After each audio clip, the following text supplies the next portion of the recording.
అందరికీ నమస్కారం. చరిత్రను మార్చేది ఎప్పుడూ రాజులు, చక్రవర్తులే అనుకుంటాం కదా. కాని కొన్నిసార్లు చాలా మామూలు మనుషులు వాళ్లే ఊహించని మార్పులకు కారణమవుతారు. సరిగ్గా అలాంటి ఓ కథనే ఈరోజు మనం చూడబోతున్నాం. ఒక తిరుగుబాటుకే నిప్పురవ్వగా మారిన ఒక ధీరవనిత కథ. చాకలి ఐలమ్మ. చూశారుగా, ఈ మాటలు అక్షరాల చాకలి ఐలమ్మ కథ కోసమే రాసినట్టున్నాయి. ఎందుకంటే భారతదేశ చరిత్రలోనే అతిపెద్ద రైతు ఉద్యమాలలో ఒకదానికి ఆమె ఒక్క ధిక్కారమే కారణమైంది. జస్ట్ ఒక్క ధిక్కారం. అసలు ఆమె చేసిన ఒక్క పని ఒక మహా ఉద్యమానికి ఎలా నాంది పలికిందో ఇప్పుడు చూద్దాం. సరే, ఐలమ్మ కథలోకి వెళ్లే ముందు అసలు ఆ రోజుల్లో పరిస్థితులెలా ఉండేవో ఒక్కసారి చూద్దాం. మనం మాట్లాడుకుంటున్నది 1940ల కాలం. అప్పుడు తెలంగాణ ప్రాంతం హైదరాబాద్ నిజాం పాలనలో ఉంది. అంటే అంతా భూస్వామ్య వ్యవస్థ.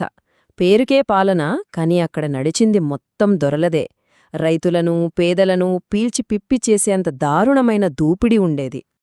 ఒక్కసారి తేడాన్ చూడండి.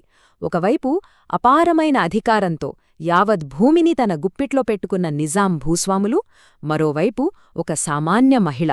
అణగారిన కులం, చాకలి వృత్తి, కనీసం సొంత భూమి కూడా లేదు. ఇది అచ్చంగా డేవిడ్ వర్సెస్ గోలియాత్ కథలా ఉంది కదా. ఒకవైపు అంతటి శక్తి, మరోవైపు కేవలం ఆత్మవిశ్వాసం. ఆ సవాలు ఎంత పెద్దదో మనకిక్కడే అర్థమవుతోంది.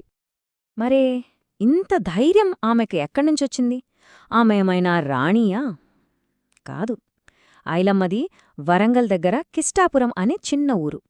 ఓ పేద చాకలి కుటుంబంలో పుట్టారు.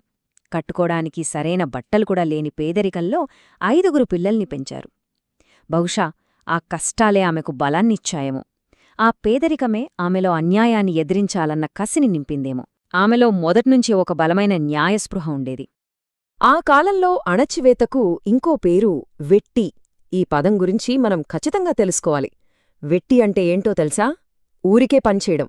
భూస్వాముల ఇళ్లల్లో, పొలాల్లో ఎలాంటి జీతం లేకుండా చాకిరీ చేయడమే వెట్టి. ఇదొక రకంగా బానిసత్వం.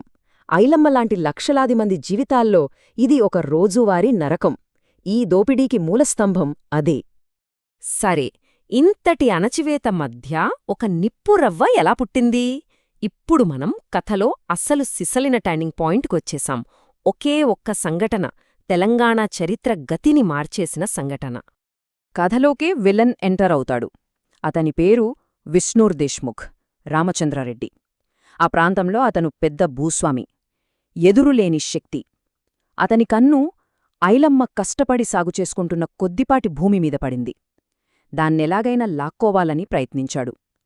ఇది కేవలం భూమికోసం జరిగిన గొడవ కాదు. ఇది ఒక దొర అహంకారానికి, ఒక సామాన్య మహిళ ఆత్మగౌరవానికి మధ్య జరిగిన పోరాటం.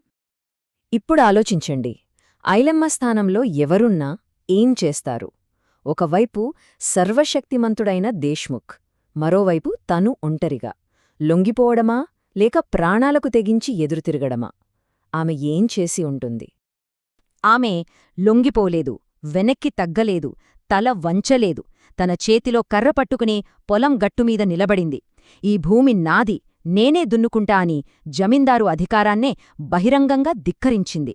అది కేవలం ఒక వ్యక్తిగత ప్రతిఘటన కాదు, అది మొత్తం భూస్వామ్య వ్యవస్థకే ఆమె విసిరిన సవాల్. ఒక చిన్న నిప్పురవ్వ కార్చిచ్చుగా ఎలా మారుతుందో తెలుసా? ఐలమ్మ ధైర్యం కూడా సరిగ్గా అలాగే చేసింది. ఆమె ఒక్కరి పోరాటం వేలాది మంది రైతులకు స్ఫూర్తినిచ్చింది. తెలంగాణ అంతటా ఒక భారీ ఉద్యమానికి ఊపిరిపోసింది. ఆ కథ ఏంటో చూడ్డాం. ఒకటో రెండో కాదు, ఏకంగా 5 సంవత్సరాలు. 1946 నుంచి 1951 వరకు తెలంగాణ సాయుధ రైతాంగ పోరాటం కొనసాగింది. ఆలోచించండి, ఒక సామాన్య మహిళ మొదలుపెట్టిన ఆ నిప్పు 5 ఏళ్లపాటు ఆరలేదు. ఆ తిరుగుబాటు ఎంత పెద్దదో చెప్పడానికి ఈ ఒక్క సంఖ్య చాలు. ఇది నిజంగా భారత చరిత్రలోనే ఒక అపూర్వమైన పోరాటం. మరి ఈ ఉద్యమానికి ఐలమ్మ ఎలా నాయకురాలయ్యింది? తనేమైనా పెద్ద పెద్ద ప్రసంగాలిచ్చిందా? లేదు. ఆమె నాయకత్వం మొత్తం చేతల్లోనే కనిపించింది. వెట్టి చాకిరికి వ్యతిరేకంగా, భూకబ్జాలకు వ్యతిరేకంగా, లైంగిక హింసకు వ్యతిరేకంగా, ఇలా ప్రతి అన్యాయానికి ఎదురు నిలబడింది. ఆమె చర్యలే గ్రామస్తులకు ధైర్యాన్నిచ్చాయి. ముఖ్యంగా మహిళలకు, అణగారిన వర్గాలకు ఆమె ఒక తిరుగుబాటు సింబల్గా మారిపోయింది. అందుకే అంటారు అధికారానికి తలవంచని ఒక రజక వనిత అని. ఎంత అద్భుతమైన మాట కదా. ఆమె ప్రస్థానం చూస్తే ఒక సామాన్య మహిళగా మొదలై ఒక విప్లవ చిహ్నంగా, ఒక లెజెండ్గా చరిత్రలో ఎలా నిలిచిపోయిందో అర్థమవుతుంది. సరే, పోరాటం జరిగింది, ఉద్యమం సాగింది, కాని ఆ తరువాత ఐలమ్మ వారసత్వం ఈ రోజుకి మనకు ఎందుకు ముఖ్యం? ఆమె ప్రభావం ఎంత శాశ్వతమైనదో ఇప్పుడు చూద్దాం. ఆమె వారసత్వాన్ని మనం 3 ముఖ్యమైన పాయింట్లల్లో చూడొచ్చు. 1, అప్పటిదాకా ఎవరూ ప్రశ్నించడానికి కూడా భయపడే భూస్వామ్య, పితృస్వామ్య వ్యవస్థ పునాదుల్నే కదిలించింది. 2, ఆమె ధైర్యాన్ని చూసి లెక్కలేనంత మంది మహిళలు మేమో సైతం అంటూ పోరాటంలోకి దూకారు. వాళ్లకు తనే స్ఫూర్తి. ఇక 3, ఐలమ్మ కేవలం ఒక వ్యక్తిగా మిగిలిపోలేదు. తెలంగాణ జానపద వీరవనితగా పాటల్లో, కథల్లో, విగ్రహాల్లో ఈ రోజుకి బ్రతికే ఉంది. అందుకే ఐలమ్మ కథ కేవలం భూమి కోసం జరిగిన గొడవ కాదు, అది అంతకు మించి. అది ఆత్మగౌరవం కోసం, ధైర్యం కోసం, మమ్మల్నింక అణిచివేయలేరు అని గొంతెత్తిన ఒక తరం పోరాటం, నిశ్శబ్దాన్ని బద్దలు కొట్టడం గురించిన కథ ఇది. చివరగా ఒక్క ప్రశ్న. ఐలమ్మ కథ చరిత్రలో ఒక అధ్యాయం మాత్రమే కాదు, అది ఒక స్ఫూర్తి. మరి ఈ రోజుల్లో మన చుట్టూ జరుగుతున్న అన్యాయాలకు వ్యతిరేకంగా నిలబడుతున్నవాళ్లు ఎవరు? మన భవిష్యత్తును మెరుగ్గా మార్చడానికి తెరవెనుక పోరాడుతున్న నేటితరం ఐలమ్మలు ఎవరు? ఈ ప్రశ్నతోనే ఈ విశ్లేషణను ముగిద్దాం. ఒక్కసారి ఆలోచించండి.